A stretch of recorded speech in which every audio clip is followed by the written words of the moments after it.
नमस्कार दोस्तों। सबसे पहले कैरियर मेकर इंस्टीट्यूट में आपका स्वागत है।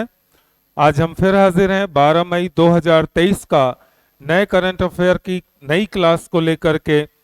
आशा है कि आपको हमारा वीडियो पसंद आता है और हम उम्मीद करते हैं कि हमारे द्वारा बनाए गए वीडियो में दिए गए प्रश्न आपके बहुत काम आएंगे। आगामी परीक्षाओं में आपको उनसे बहुत फायदा मिलेगा और आपका सहयोग हमें मिल रहा है, उसके लिए आप पुनः धन्यवाद देते हैं। चलिए आज के करंट अफेयर क्लास शुरू करने से पहले, जैसा कि हम हमेशा करते हैं कि हमारे पिछले वीडियो का जो प्रश्न है और जिसके आंसर की गुजारिश हम आपसे कमेंट्स बॉक्स में करते हैं, तो आप करते हैं और आपने किया है। सभी मित्रों ने आंसर दिए हैं और जितने लोगों ने भी आंसर दिए हैं सबके सही हैं। तो चलिए करंट अफेयर की नई क्लास शुरू करने से पहले देखते हैं कि हमारे कल का प्रश्न क्या था। तो हमारे कल का प्रश्न जो आपके लिए था कि केंद्रीय जहाजरानी मंत्री सर्बानंद सोनोवाल ने कहां सितवे बंदरगाह का उद्घाटन किया है। केंद्रीय जहाजरानी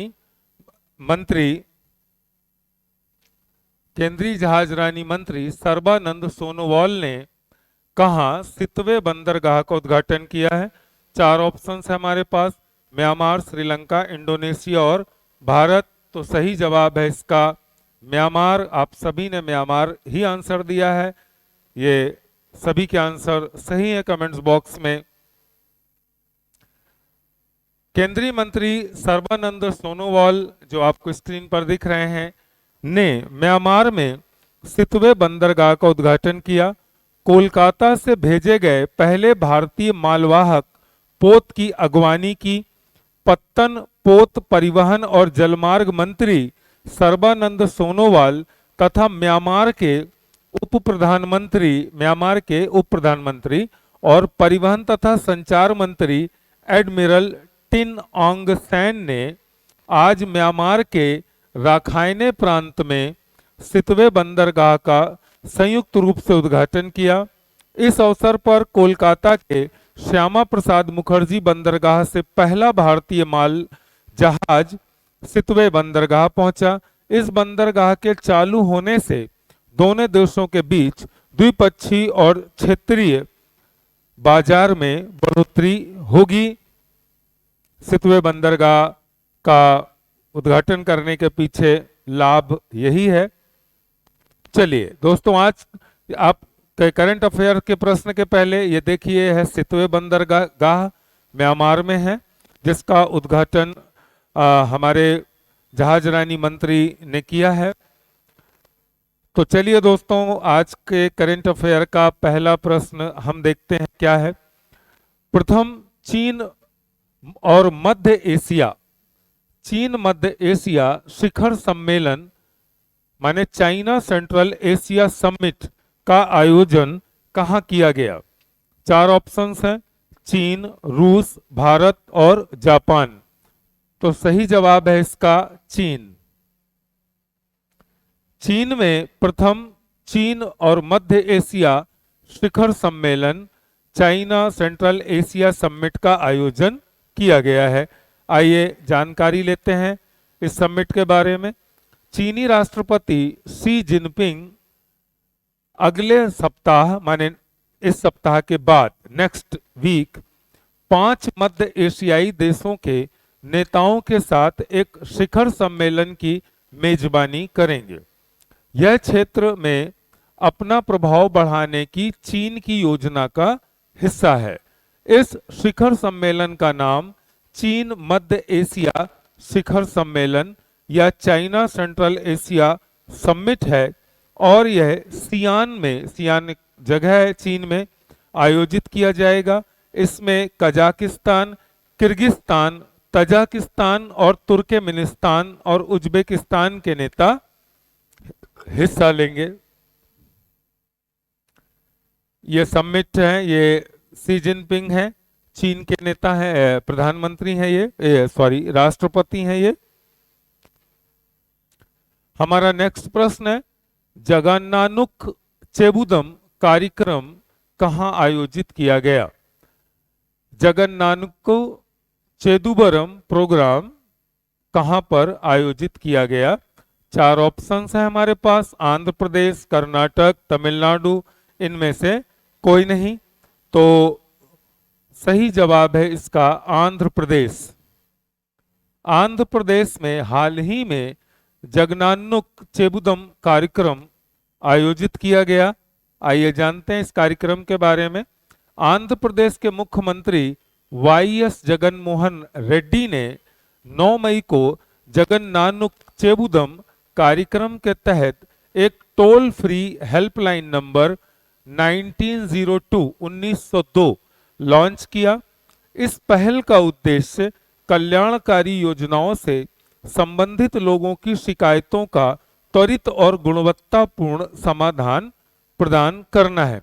यह एक हेल्पलाइन नंबर है जिसका 1902 इसका उद्देश्य जो लोगों के लिए कल्याणकारी योजना है और या उनकी शिकायतें हैं उनको तुरंत और सही तरीके से उनका समाधान करने का प्रयास किया जाएगा। हमारा अगला यह प्रश्न से पहले यह है जगनमोहन रेड्डी। हमारा अगला प्रश्न है race to net zero report किसने जारी की? Race to net zero report किसने जारी की? 4 ऑप्शंस हैं, स्कैप, यूएनओ, डब्ल्यूएचओ, यूनिसेफ। तो मित्रों इसका सही जवाब है स्कैप।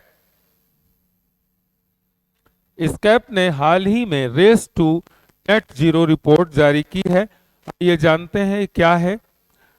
बैंकॉक बेस्ड, थाईलैंड की राजधानी है Bangkok. Bangkok based UN economic and social commission for Asia and the Pacific, ESCAP का फुल फॉर्म है, ने हाल ही में रेस टू नेट जीरो शीर्षक से एक रिपोर्ट जारी की। यह रिपोर्ट स्कैप के 79th माने 79वें सत्र के लिए एक मार्गदर्शक और सूचना स्रोत के रूप में काम करेगी, जो पहली बार जलवायु कार्रवाई में तेजी लाने पर ध्यान केंद्रित करेगी। इस रिपोर्ट के अनुसार एशिया प्रांत प्रशांत क्षेत्र के अधिकांश देश चरम मौसम की घटनाओं और प्राकृतिक आपदाओं का सामना करने के लिए अपर्याप्त रूप से तैयार हैं। यह इस बात पर प्रकाश डालती है कि यह क्षेत्र दुनिया के आधे से अधिक ग्रीन हाउस गैस उत्सर्जन, ग्रीन हाउस इफेक्ट जो है गैस उत्सर्जन के लिए जिम्मेदार है। हमारा अगला प्रश्न है राष्ट्रीय प्रौद्योगिकी दिवस नेशनल टेक्नोलॉजी डे कब मनाया जाता है? 8 मई, 9 मई, 10 मई या 11 मई? तो इसका सही जवाब है दोस्तों 11 मई। 11 मई को नेशनल टेक्नोलॉजी डे, राष्ट्रीय प्रौद्योगिकी दिवस मनाया जाता है। तो जानते हैं क्या है।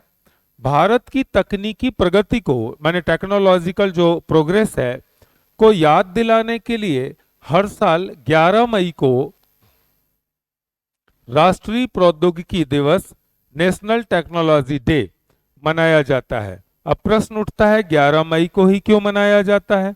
11 मई को भारत ने अपनी पहली सफल शक्ति फर्स्ट परमाणु मिसाइल का परीक्षण किया था। इस मिसाइल का परीक्षण भारतीय सेना ने पोखरण टेस्ट रेंज राजस्थान में किया गया था। इस ऑपरेशन को ऑपरेशन शक्ति कहा जाता था। शक्ति फर्स्ट परमाणु मिसाइल के परीक्षण के बाद भारत ने 2 परमाणु हथियारों का सफलतापूर्वक परीक्षण भी किया था।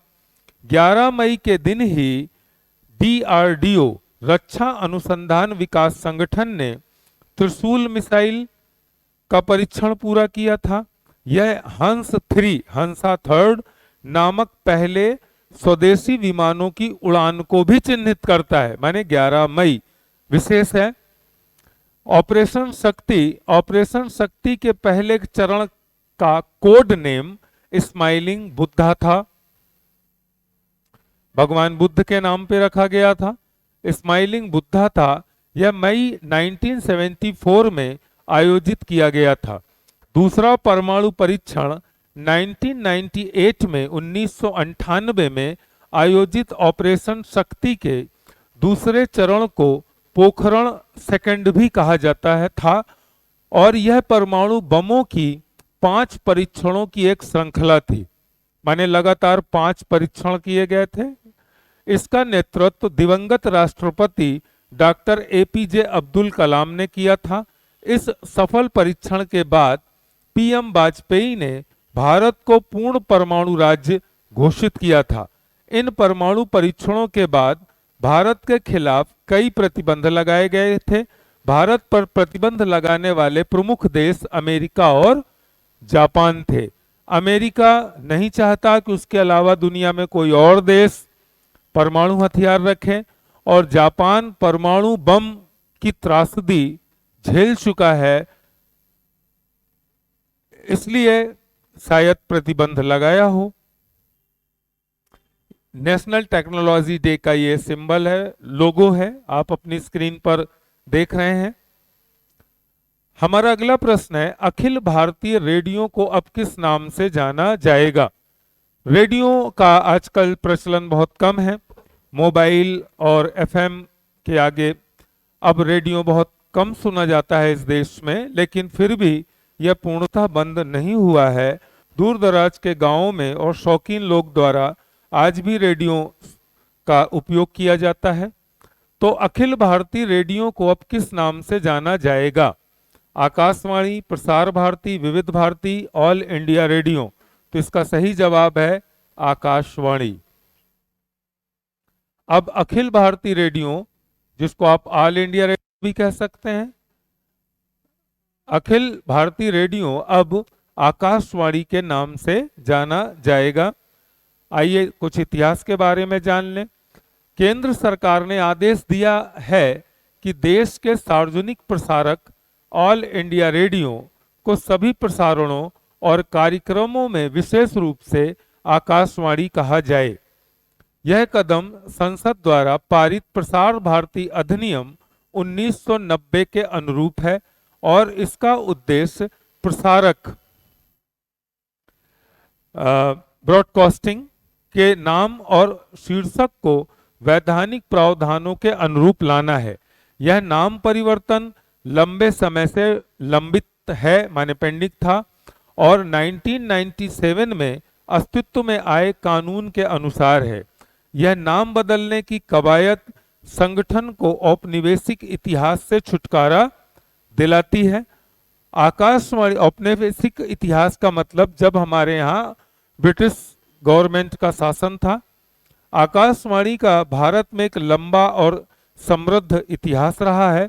भारत में रेडियो प्रसारण 1923 में शुरू हुआ, जब बॉम्बे के रेडियो क्लब ने पहला व्यावसायिक प्रसारण शुरू किया था।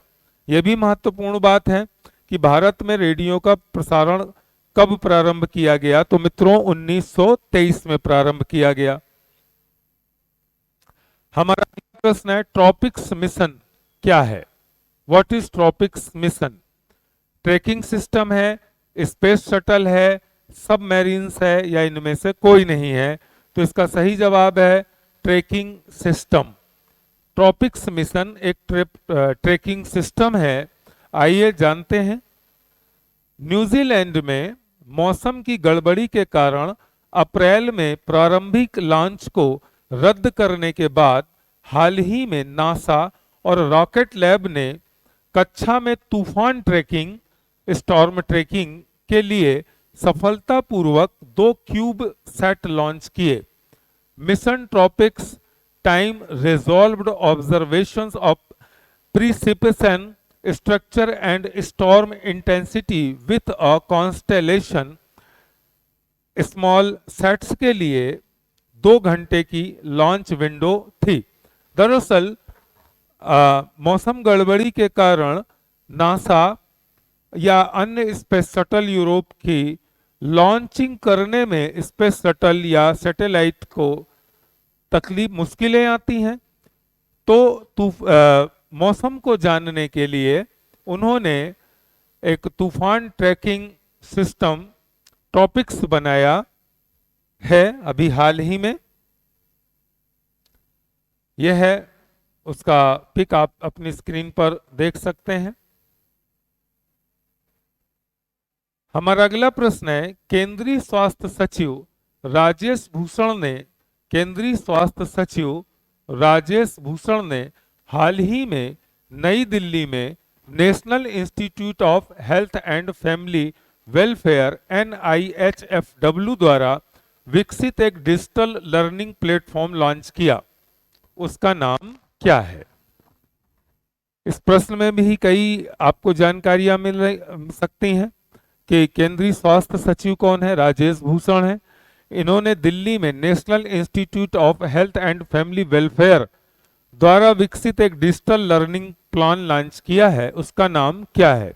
सक्षम, सबल, तेज या इनमें से कोई नहीं?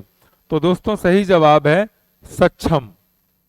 सक्षम एक नया डिजिटल लर्निंग प्लेटफॉर्म है। आइए जानते हैं सक्षम के बारे में। केंद्रीय स्वास्थ्य सचिव राजेश भूषण ने हाल ही में नई दिल्ली में national institute of health and family welfare NIHFW द्वारा विकसित एक डिजिटल लर्निंग प्लेटफॉर्म सक्षम लॉन्च किया है। मंच का उद्देश्य, इस प्लेटफॉर्म का उद्देश्य भारत में स्वास्थ्य पेशेवरों के बीच चिकित्सा शिक्षा और प्रशिक्षण को बढ़ावा देना है। स्वास्थ्य पेशेवर माने डॉक्टर्स, जिनका पेशा स्वास्थ्य को बनाए रखना है लोगों के बीच, उनके बीच चिकित्सा शिक्षा और प्रशिक्षण को बढ़ावा देना है। यह है राजीव भूषण, जिन्होंने सक्षम एक लर्निंग प्लेटफॉर्म लॉन्च किया। हमारा अगला प्रश्न है, थियोडोर मेमन द्वारा 1960 में लेजर के पहले सफल ऑपरेशन की वर्षगांठ को किस अंतरराष्ट्रीय दिवस के रूप में मनाया जाता है? थियोडोर मेमन ने के द्वारा 1960 में 1960 में लेजर के पहले सफल ऑपरेशन की जो एनिवर्सरी है, वर्षगांठ को किस अंतरराष्ट्रीय दिवस के रूप में मनाया जाता है? 4 ऑप्शंस हैं। अंतरराष्ट्रीय लेजर दिवस, अंतरराष्ट्रीय प्रकाश दिवस, अंतरराष्ट्रीय भौतिक दिवस, अंतरराष्ट्रीय इंजीनियरिंग दिवस। तो इसका सही जवाब है अंतरराष्ट्रीय प्रकाश दिवस। थियोडोर मेनन द्वारा 1960 में लेजर के पहले सफल ऑपरेशन की वर्षगांठ में अंतरराष्ट्रीय प्रकाश दिवस मनाया जाता है। अंतरराष्ट्रीय प्रकाश दिवस माने इंटरनेशनल डे ऑफ लाइट प्रत्येक वर्ष 16 मई को मनाया जाता है। इस दिन भौतिक विज्ञानी और इंजीनियर थियोडोर मेमन ने के द्वारा 1960 में लेजर का पहला सफल ऑपरेशन किया गया था, उसी की एनिवर्सरी पर मनाया जाता है। अंतरराष्ट्रीय प्रकाश दिवस 2021 का संदेश था ट्रस्ट साइंस था। यह है इंटरनेशनल डे ऑफ लाइट का लोगो।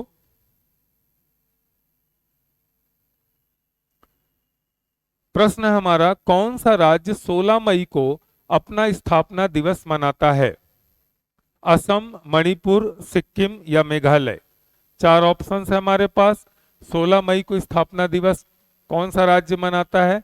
तो इसका सही जवाब है सिक्किम। सिक्किम 16 मई को अपना स्थापना दिवस मनाता है। आइए जानते हैं, सिक्किम 16 मई को अपना राज्य दिवस मनाता है। यह 1975 में उस दिन को चिन्हित करता है जब सिक्किम को राजशाही होने के बाद भारत का 22वां राज्य बनाया गया था। सिक्किम सबसे कम आबादी वाला और भारतीय राज्यों में दूसरा सबसे छोटा राज्य है। यह पूर्ण बायोलॉजिकल एग्रीकल्चर, बायो एग्रीकल्चर माने जैविक कृषि उत्पादन प्राप्त करने वाला भारत का पहला राज्य है। यह भी महत्वपूर्ण है। हमारा यह सिक्किम है। आप इसके खूबसूरत सा चित्र अपने स्क्रीन पर देख सकते हैं। हमारा अगला प्रश्न है, डब्ल्यूएचओ द्वारा हर साल विश्व तंबाकू निषेध दिवस कब मनाया जाता है? डब्ल्यूएचओ हर साल नो टोबैको डे माने विश्व तंबाकू दिवस निषेध दिवस कब मनाया जाता है? चार ऑप्शंस हैं, 31 मई, 1 जून, 10 जून, 20 जून। तो सही जवाब है 31 मई। 31 मई को डब्ल्यूएचओ द्वारा हर साल विश्व तंबाकू निषेध दिवस मनाया जाता है। विश्व स्वास्थ्य संगठन माने डब्ल्यूएचओ द्वारा हर साल 31 मई को विश्व तंबाकू निषेध दिवस के रूप में मनाया जाता है। इस दिन को डब्ल्यूएचओ के सदस्यों द्वारा 1987 में तंबाकू महामारी और तंबाकू के उपयोग से होने वाली मौतों पर वैश्विक ध्यान आकर्षित करने के लिए निर्धारित किया गया था। 31 मई को तंबाकू निषेध के रूप में मनाने के लिए 1988 में 1988 में एक प्रस्ताव पारित किया गया था। यह है विश्व तंबाकू निषेध दिवस का एक पिक आपकी स्क्रीन पर। इसका थीम होता है और महत्व और तंबाकू से होने वाली जो बीमारियां हैं उसके प्रति लोगों को जागरूक करना है। हमारा अगला प्रश्न है, थैलेसीमिया बाल सेवा योजना का समर्थन किस कंपनी द्वारा किया जा रहा है? थैलेसीमिया बाल सेवा योजना का समर्थन किस कंपनी द्वारा किया जा रहा है? CIL, coal India limited, Tata, Reliance, Adani group. तो इसका सही जवाब है CIL, coal India limited. Thalassemia बाल सेवा योजना का समर्थन करती है। कोल इंडिया लिमिटेड अपने कारपोरेट सामाजिक उत्तरदायित्व, हर कारपोरेट जो वर्ल्ड है उनके लोगों का एक सामाजिक उत्तरदायित्व होता है, उनका नहीं, हम सब प्रत्येक नागरिक का कुछ न कुछ समाज के प्रति उत्तरदायित्व होता है। उसी उत्तरदायित्व को निभाने के लिए CIL ने थैलेसीमिया बाल सेवा योजना TBSY पहल का समर्थन कर रहा है। हाल ही में विश्व थैलेसीमिया दिवस मनाने के लिए TBSY के तीसरे चरण का शुभारंभ किया गया। केंद्रीय स्वास्थ्य और परिवार कल्याण राज्य मंत्री ने केंद्रीय स्वास्थ्य सचिव और जनजातीय मामलों के मंत्रालय के सचिव सहित कई गणमान्य व्यक्तियों की उपस्थिति में TBSY के तीसरे चरण और थैलेसीमिया बाल सेवा योजना पोर्टल का शुभारंभ किया है। हमारा ये कोल इंडिया लिमिटेड का ये आप देख सकते हैं कैसे कोयला फाइंड किया जाता है। CIL की एक माइंस है ये। हमारा आज का प्रश्न आपके लिए है, जो आपको कमेंट्स बॉक्स में जिसके उत्तर को देने की हम आपसे प्रार्थना करते हैं और आप देते हैं, नो डाउट, उसके लिए हम धन्यवाद करते हैं आपको। हमारा आज का प्रश्न जो आपके लिए है कि पंच केदारों में शामिल किस मंदिर को हाल ही में राष्ट्रीय महत्व का स्मारक घोषित किया गया है? पंच केदार माने भगवान शिव, पंच केदारों में शामिल किस मंदिर को हाल ही में राष्ट्रीय महत्व का स्मारक घोषित किया गया है? तुंगनाथ मंदिर, बद्रीनाथ मंदिर, महाकाल, उज्जैन, या इनमें से कोई नहीं? तो मित्रों, आपका जवाब का हम इंतजार करेंगे अपने कमेंट्स बॉक्स में। तब तक के लिए हम आपसे विदा चाहते हैं और आपसे प्रार्थना करते हैं कि कमेंट्स ज़रूर लिखें और हमारी अगर कोई कमियां हैं, कोई गलतियां हैं, उसे ज़रूर बताएं। हम उसे सहर्ष स्वीकार करेंगे और खुद को इम्प्रूव करने का प्रयास करेंगे ताकि हम आपके लिए बेहतर से बेहतर वीडियो उपलब्ध करा सकें जो आपके भविष्य के लिए बहुत उपयोगी हो। तो तब तक के लिए और विदा चाहते हैं और मिलते हैं कल एक नई करंट अफेयर क्लास के साथ। तब तक के लिए नमस्कार, धन्यवाद।